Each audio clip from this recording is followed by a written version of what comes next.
Welcome back to Right on the Edge. My name is Derek, and my buddy Jerry asked me to respond to this video, Why Gen Z Misses a Time They Never Knew by Philosophies. So, yeah, we're gonna watch it. Why does this look familiar? Is this a real place? Did you dream this? Did Yep, we all dream this? maybe. In the last few years, there has been an explosive interest in images like these. Why is this? What are these images? And why are they as comforting as they are unnerving? We haven't been there, but these places I've been to a lot of these places. feel hauntingly familiar. It's a memory we have, but it is a memory that is not ours. Anemoia is the nostalgia for a time one has never known. I think every generation has this right here. It's a romanticized ideal of a bygone era. So for me personally, when I was romanticizing different eras, it's because when I was growing up, I'd read a lot of Hardy Boys books, and I just yearned for a time where things seemed a lot more wholesome. I realize now as an adult they weren't as wholesome as we think they were, but you know what I mean? Like we all go through this, you know? I don't think it's Gen Z alone. It is a powerful and strange emotion. For Gen Z, anemoia often manifests as a deep yearning for the late 20th century. Despite not having consciously lived through it, many feel a sense of loss for that era. This sensation is beyond just aesthetics and culture. I'll tell you this, I feel a sense of loss too. Um, we had like everything that was colorful now has turned blah. I don't know how to describe that any better than that. It's like McDonald's used to be colorful. You used to go in there, they'd have a life-size Ronald McDonald, that kids would sit on like as a kid, right? And there'd be like play pits and ball pits and all this stuff. And now it's just like a clean, sanitized corporate environment. Taco Bell used to go look like a confetti party that some college kid threw who didn't know how to design stuff. And there's something nostalgic about missing that, you know what I mean? Cultural trends. It touches on something existential. Looking in the rearview mirror of history, the late 80s and the 90s feel like a more optimistic time. The United States seemed to be at a cultural and economic high point. There was a collective Not only that, I don't even know how to describe the 90s and early 2000s to somebody that didn't live through it because it's so different than it is today. Like we had like almost perfected, color blindness, and it's not obviously that you didn't see people's race, but you didn't judge them for it. Only to see that sort of stuff like spiral out of control again, like due to media and news and all these other things, and people act like I'm crazy saying that. I was like, but man, you weren't alive, like people I know, people my age group, we didn't think about that, and now it's almost like you're forced to. It was pretty optimistic. I remember thinking I could just do it if I just made 2,000 a month. 2,000 a month and I could live on my own. Not anymore, boys. Not anymore. sense that the future was bright and that humanity was progressing in a meaningful way. It's a cringe cliche to say life was better back in my day. I had a real childhood. It is a cliche. I think we all do it. But just because I'm nostalgic for it doesn't mean I think it was better 100%. Maybe 50%, you know? But we're not even talking about childhoods. We're talking about something that precedes that. The romanticization of the decade before one's birth is common across generations. It's when the world feels magical before reality sets in. As someone born in the late 90s, I can most accurately speak for Gen Z. Those who have actually It's solid. I was born in 1990. Sir, the beginning of the 90s, and I can definitely speak for one thing I do miss more than anything else is old Nickelodeon. I miss sitting down and seeing shows like Rocket Power and Hey Arnold and everything like that just on the TV. And it was actually quality entertainment. And I'm not saying, I don't think SpongeBob's bad or anything like that, but there's no substance to it in a way where, except for what people make it, which is kind of cool. I like that, like artsy, like artistic point of view, but there's no substance. And there used to be real substance to shows. Like Rocket Power was the story of a single dad raising his kids, and it was from the kids' perspective, and they were having the best life they possibly could, being raised, you know, by someone whose wife had died. And it's incredible, right? And they did it without putting emphasis on it. Actually lived through the decades of Sorry I went on for a while, but I miss it. It actually, I feel a pain when I think about it. the 80s and 90s may very well say that those who have never lived through these decades will put this era on a pedestal. The idea of the 80s and 90s offers a kind of imagined sanctuary before the algorithms started to shape our every thought. It's a vision of analog warmth. Very fair. Very fair. I think because people didn't know what people react to and what they would like, they would try things that would seem crazy. Like this dude up here, right? He has a fucking moon as a head. He's playing the piano. They wouldn't have considered that today, right? Because the algorithm wouldn't point you to it. Human connection, mall culture, and the final chapters of a linear reality. This is reflective of our obsession with images of liminal spaces. They evoke this sense of suspended time. They're not just eerie or dreamlike, they reflect a world on the cusp of. To me, they're not eerie or dreamlike. This looks like someplace you would actually see when I was alive. Like I remember stuff changing from this into the more sanitized look that it is today. Fading. Liminal spaces capture a tension between memory, possibility, and loss. These are spaces like empty school hallways after hours, shopping malls in decline, dimly lit office corridors, vacant arcades, and hotels with endless carpeted hallways. They're not designed to be destinations, they're passages, places you Yeah. You used to see stuff like that all the time too. People just using images from like cartoons and they'd just be there. pass through on the way to somewhere else. Yet when frozen in time, devoid of people, they feel strangely sacred. They become vessels for projection, a template for what once was and what could have been. What makes these spaces I went to a school that had these seats right here, little benches and everything. And I also went to a school that just had the full benches, but I remember these. especially vivid for Gen Z is their layered familiarity. Many of these environments were not designed during their lifetime, but were still around during their formative years. A mall built in the late 80s, still operating in the early 2000s, carried the echoes of a different cultural energy. Even as children, Gen Z could sense they were experiencing the fading afterglow of something bigger, something I'm gonna say it, you guys aren't alone there. You guys are alone there. So I was born in 1990, and I remember the end of the cassette tape, the invention of the CD and the DVD, the death of the videotape, all the hybrid technologies that came around before it.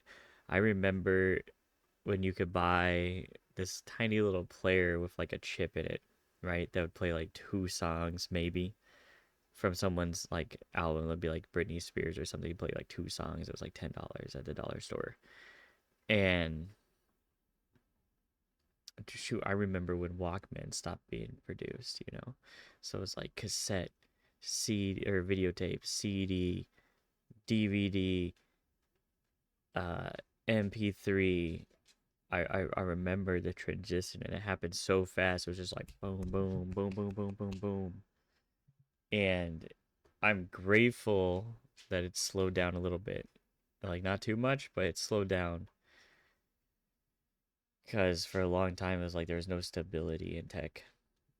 Like no end to learning. Already slipping away.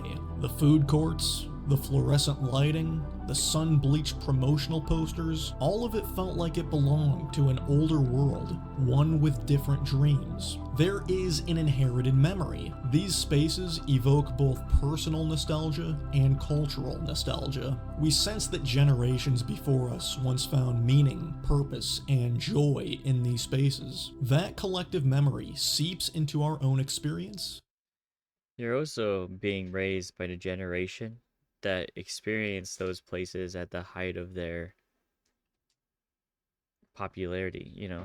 Like most people that are Gen Z, I imagine that they are from people in Gen X or older millennials, like the very tip of the old millennial spectrum. So they've learned about these places at their peak from their parents. And we feel haunted by the absence of life that should be there. The silence of a mall is not eerie just because it's quiet. It's eerie because we know it used to be loud with talking and movement. There should be people in those places, but there is not. Gen Z grew up during the slow decay of these spaces. They watched the old world glitch, pixelate, and disappear. First in malls, then in media, then in human connection itself. What's left behind are these hollow corridors. I will say the lack of human connection and the lack that we've safeguarded something fundamentally like needed by humans is unbelievably depressing.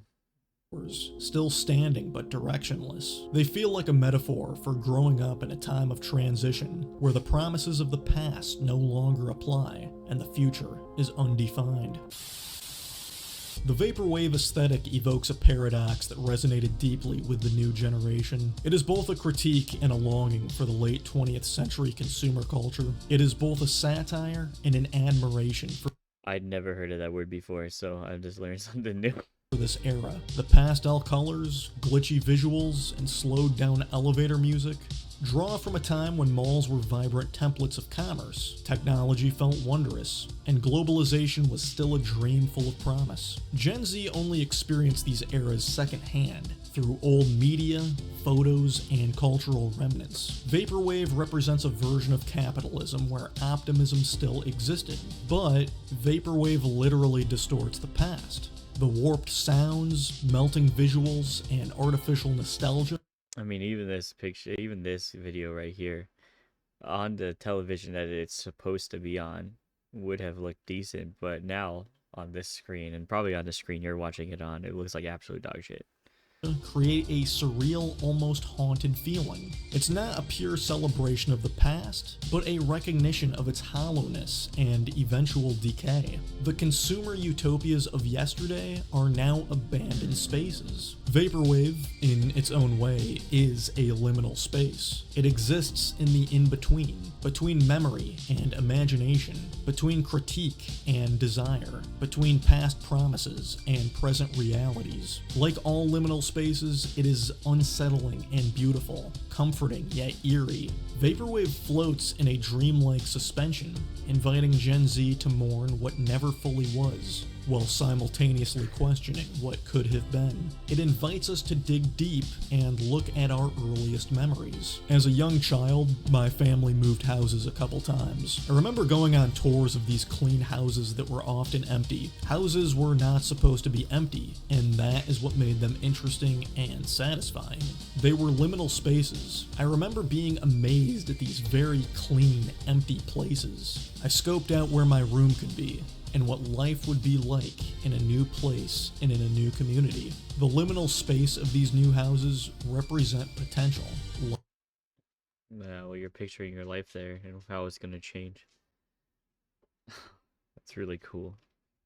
It's really cool. Life seemed exciting. When we're young, the world is still being written, and places like empty houses represent a world of possibilities. The emptiness was full of a sacred potential energy. For children, potential feels infinite. These empty homes were liminal spaces because they symbolized a transition in life, a new chapter, a new identity, a new set of routines and rituals. I wasn't just moving houses. I was moving selves. These experiences remind us of moments when the future felt full of promise. They stir up memories of times when life was unfolding, when the next step.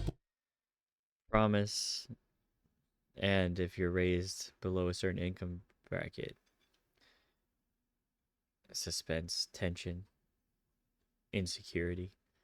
It's all wrapped up in one. Was unknown yet thrilling, and for children, those moments root deeply in the psyche. They become part of your programming.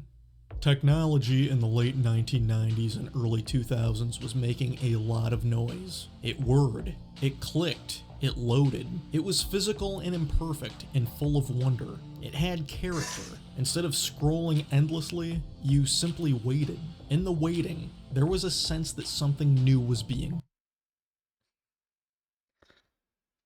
I miss LAN parties, but I'm glad that I never had to lift up one of those giant monitors for one.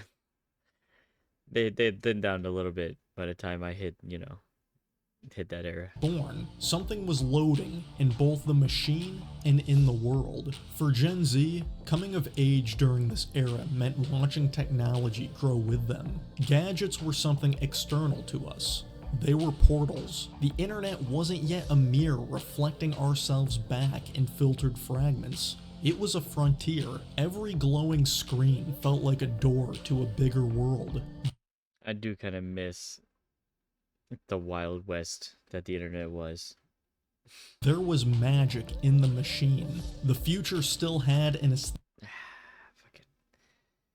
Oh, I love them. I love the see-through Game Boys. That one's been modded somehow, or it's just like picture editing. But I'm not gonna say that because that could just be a special edition I'm not aware of. But I had the see-through purple Game Boy Color. Oh my god, it was good. I put a lot of hours on that thing. That's for sure. Websites were cluttered but colorful. Interfaces had soul. There were error sounds, loading animations, clip art mascots, and startup jingles. Technology was quirky. It was human in its limitations, but it felt inviting, not invasive.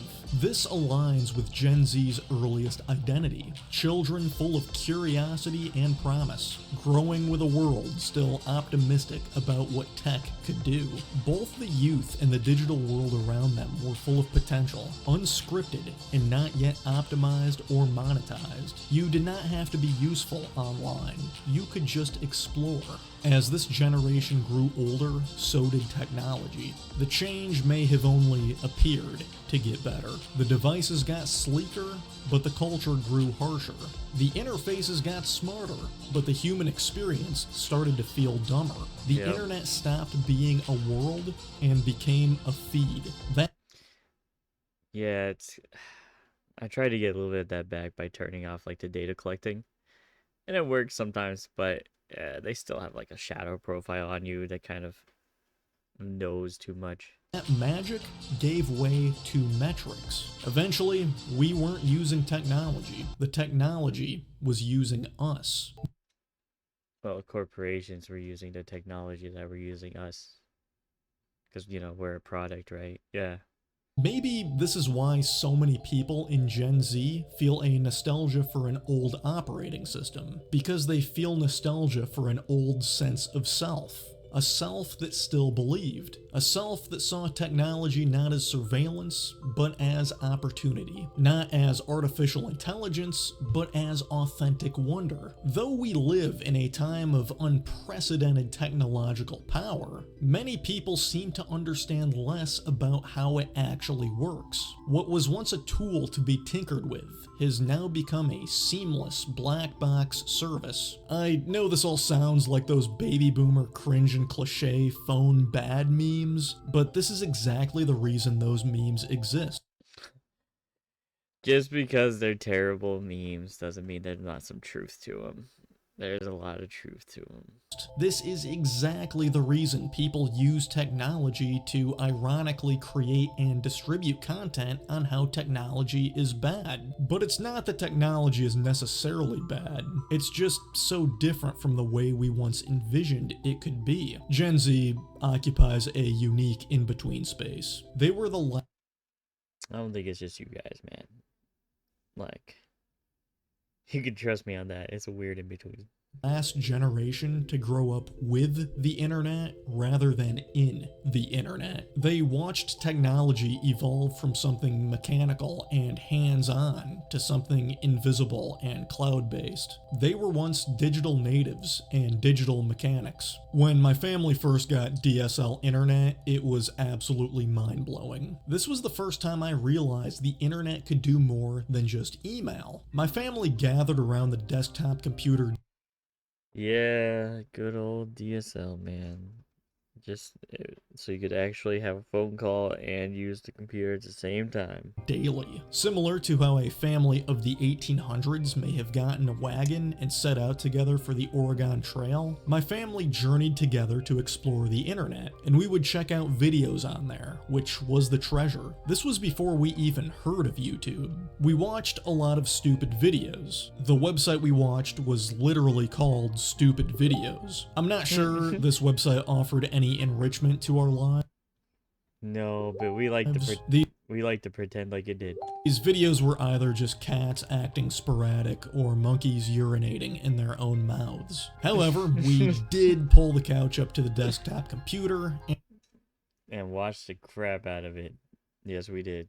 Maybe it wasn't a couch, maybe it was like folding chairs, but hey, we were there. and the couch did stay there. The television had been replaced. We knew this was not the same internet of the 90s. We knew technology would never be the same. This is something Gen Alpha never experienced. Gen Alpha is growing up in this sealed off ecosystem through smartphones, tablets, and AI assistants. It's designed to feel like magic instead of machines. Apps are interfaces, not tools. Cloud Wow. storage replaces file management. Updates happen silently in the background. As a result, many of them don't see technology Wow. as something to understand. They see It's not just that, it's also harder and harder to understand. Like, if you looked up a video, almost anyone could build a basic website. Like, once they read a few things, right? Almost anyone could do that. However, I love the fact that it's recommending my own videos to me. Like, thank you. Now I'm part of the people that aren't clicking on them. But they're just more and more complex than they ever have been. You had the barrier of entry is much higher than it was. Like if you were to go back 2002, let's say, or whatever it is, like let's just say like oh, what's that fucking forum called with all the autistic people on it? Predated Reddit. Anyway, let's just say you're going to make that website. It's not a hard website to make. Not really. Very easy. But now, like a website like this, for instance, like what button is it to show the code? Nope. F9. Nope. F8. 7. You cancel. F12. There we go. F12. If you look at this, like each one of these things has files in it, and all of them are on this website. You know. So technology as something to use it's a lot because more. that's what technology offers them. This is not something bad. This is just something a lot more different than what we thought it would be, as is life. Yet this shift marks the loss of a certain kind of creativity, a kind of digital crafts. It's the loss of easy entry to the activity. You can still do it. It just takes a lot more effort now. Like that's what I mean about the barrier of entry. And the problem with that is if the barrier of entry goes up here, you know, more and more people won't do it, right? Like if it's 2 steps removed, the majority of people won't try. And they don't know where to start, you know?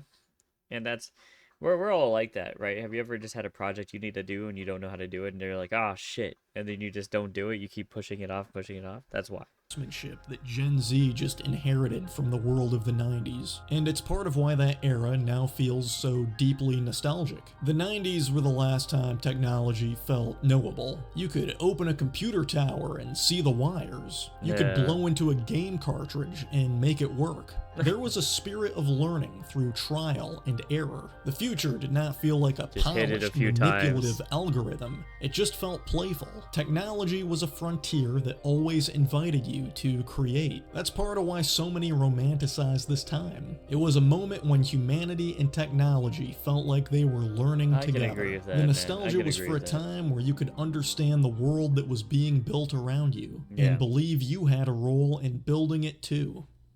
Entertainment of the late 20th century almost feels bigger today than it felt back then. The fascination with the sitcoms of this time is more than just jokes. Some of them are just really good, buddy. Like, I don't know what to tell you, man. Writers had it different. I don't know what's going on. Maybe they're using lots of special sauce. But some of those shows were fucking good. Characters. It's about the world they offered, a world that now feels impossibly distant. When we watch these shows, we're stepping into a parallel universe where adulthood looked attainable, community was built into everyday life, and problems could be resolved in 22 minutes. There's a deeply comforting simplicity in that. The storylines were rarely heavy.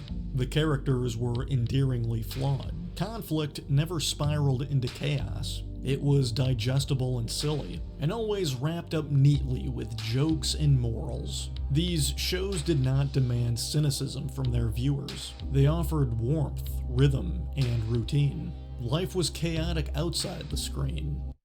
Yeah, because entertainment then wasn't to judge people on what they didn't have or what they did have. It was an escape for the everyday life that everybody had to go through, you know?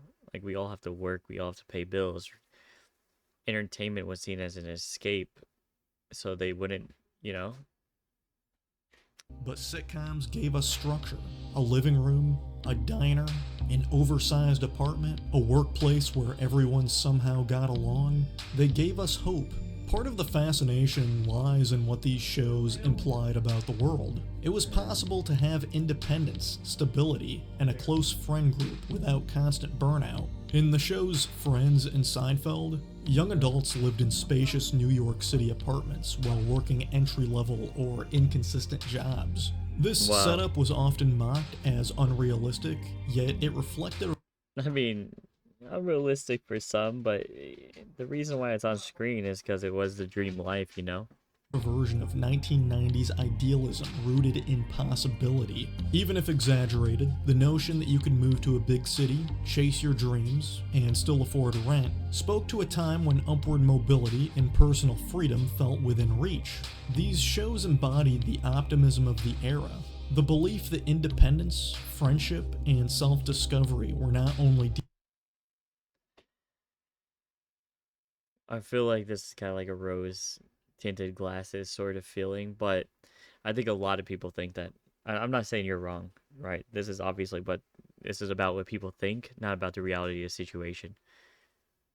But, nail on the head, man. Nail on the head. I don't think you're just talking about Gen Z, though. I think you're talking about middle to young millennials like myself, Gen Z, and a lot of people who don't feel optimism anymore. Desirable, but economically feasible. Today, that same setup feels like a fantasy. In The Simpsons, Homer's ability to support a family of 5 on a single income with only a high school diploma reflects a bygone era of economic stability and upward mobility for the American working class. It also reflects a time where your job would train you to do the job instead of expecting to have a college degree, which is useless, and then train you to do the job. I think we can all relate there. While exaggerated for comedy, the show tapped into a very real 1990s idealism, where a simple, middle-class life was seen as attainable and secure. The series functioned as both a satire and a time capsule, parodying suburban life while simultaneously capturing its core aspirations. I am saying nothing unique in this observation, but the reason modern Simpsons now feels like a zombie is because it's a premise that just simply does not Yeah, it doesn't reflect reality. I think that's why a lot of people, even like myself, gravitated to more realistic things like Futurama. I know it's just weird saying realistic and Futurama together in the same thing, but if you think about it, Fry had to get a roommate or mooch off his uncle, and like everybody there's broke and have problems because they're working a minimum wage job, and that's more relatable than The Simpsons. Like I watched The Simpsons for nostalgia. I watched Futurama to be more close to reality, I guess. Work in a post 1990s society. These shows weren't meant to be. And man, I think you're right, buddy. Philosophies. I think you're right. I'm not gonna lie to you. It's great. This is a great video. I'm not gonna watch the rest of it. I will have a link down below so that everyone else can do so. But I'm gonna be real with you, man. It's hitting me in my feels just a little bit. It's hitting me in my feels just a little bit. I'm starting to remember about yesteryear, and I want to be happy the rest of the night. You know what I'm saying? Like, I just want to be happy the rest of the night. Drink my Pepsi. Sponsor me, Pepsi. 5 views. 5 views on almost every video. Come on. But anyway, hey, thanks for coming. Thanks for watching my channel if you did.